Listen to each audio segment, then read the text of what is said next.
On commence par la politique avec vous, Michaël Darmon. Dans la famille des socialistes, il y a désormais une start-up qui fait beaucoup parler d'elle, celle de François Hollande, et elle compte bien en cette rentrée tirer parti des obstacles sur la route d'Emmanuel Macron. Et oui, ne dites pas aux amis de François Hollande qu'il prépare un retour. Ils vous répondent que ce sont les socialistes qui retournent vers lui.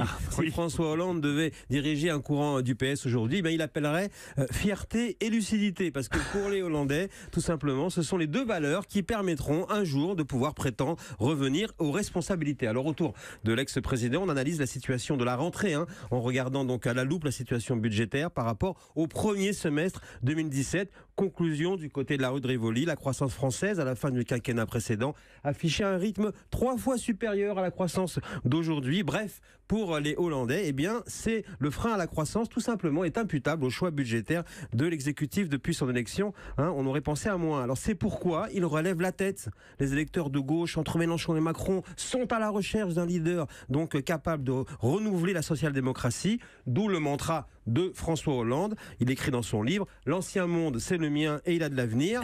Une fois de plus, il applique sa méthode. La situation gère la situation. Mais sur qui va s'appuyer François Hollande pour continuer à organiser cette reconquête, même si elle ne veut pas dire son nom? Alors c'est vrai que chez les socialistes, on compte les générations englouties, celle des Montebourg, Valls-Filipetti, avec comme seul survivant Bernard Cazeneuve et Stéphane Le Foll. Il y a eu après les espoirs, Najat Vallaud-Belkacem, Myriam El Khomri, et ils ont décidé de sortir de la politique. Bref, ce qui se prépare, c'est le retour de la génération de la première et seconde gauche, époque Mitterrand et Rocard. Vous savez, un peu comme dans le film Le Grand Bain, cette comédie de Gilles Lelouch avec 5 hommes qui cherchent un nouveau sens à leur vie avec la natation synchronisée.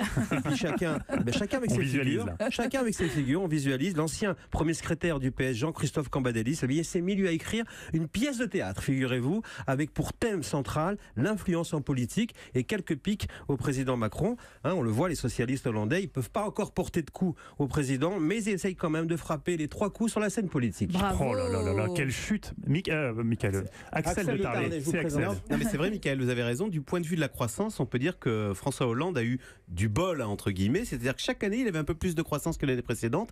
Et on se demande si, à l'inverse, Emmanuel Macron, lui, ne va pas manquer de chance avec chaque année une croissance qui s'effiloche. Et donc, ça serait bien fin la de première fois quinquennat, Emmanuel Macron n'a pas de chance. Mais il y avait il va peut-être y avoir un retournement. Il avait volé le feu de la baraque, maintenant peut-être que ça se retourne, on verra.